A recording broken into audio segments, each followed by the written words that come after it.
Emmanuel Macron poursuit donc sa tournée en Afrique centrale. Le président est en ce moment dans la capitale gabonaise.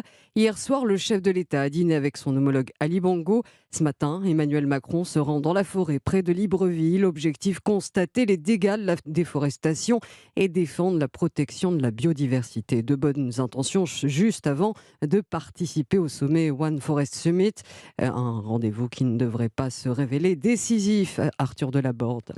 Oui, l'objectif de ce sommet est très ambitieux, comme l'explique le ministre français de la Transition écologique, Christophe Béchu. Jusqu'à maintenant, celui qui déforeste, bon an mal an, il en tire un avantage économique. Parce qu'on a beau pleurer, regarder ce qui se passe, à la fin, ces produits arrivent chez nous. Comment est-ce qu'on inverse ça? D'abord en luttant contre la déforestation et ensuite en finançant ceux qui ne déforestent pas. Rémunérer les États qui protègent leurs forêts, c'est donc le principal enjeu. Le Gabon le réclame depuis longtemps, sans grand succès jusqu'à présent. Il faut dire que les mécanismes financiers sont très complexes et qu'ils ne font pas l'unanimité chez les experts.